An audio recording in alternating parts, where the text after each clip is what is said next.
من المغرب بدأ الحلم، وفي قطر أصبح الحلم حقيقة. هذه هي غرفة الملابس الأكثر شهرة في ملاعب كرة القدم. هنا في قطر سمع زئير أسود الأطلس.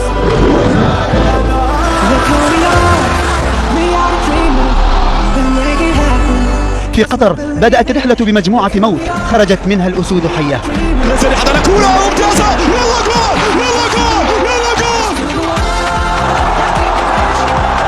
بعد مرحلة المجموعات اتسعت رقعة الطموحات، وبات الهدف الإطاحة بالماتادور الإسباني.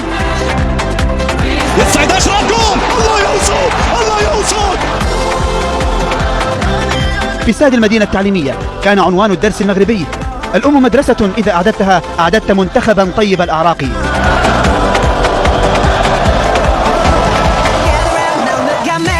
وهنا في هذا الملعب استاد الثمامة قدم المغاربة درسا آخر بعنوان: سجل أنا عربي.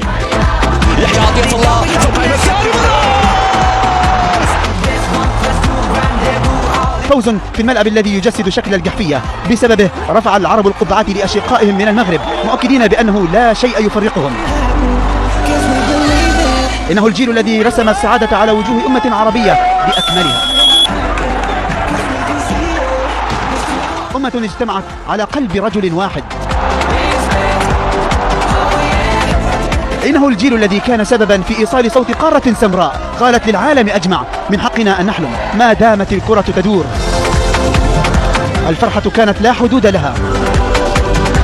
نتائج جعلت كل من على وجه المعمورة يتأكد بأنه لا كبير في عالم المستديرة، فأصبح الحلم لا سقف له، كله بفضل حصان أسود، لا بل حصان أحمر.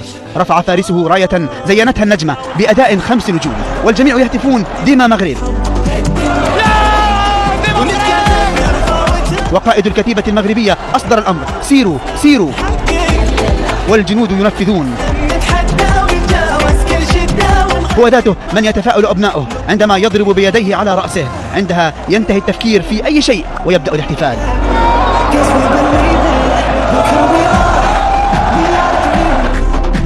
هؤلاء هم من أعادوا البسمة لأمة عربية تجاهلها العالم كرويا، ولقارة إفريقية خرجت الكرة من بين أدغالها. أسود الأطلس تولوا المهمة، مهمة الدفاع عن أسود غير قابلة للترويض، وأسود تيرنجا ونسور قرطاج وفراعنة ومحاربي صحراء وصقور جديان وفهود وخيول وفيلة.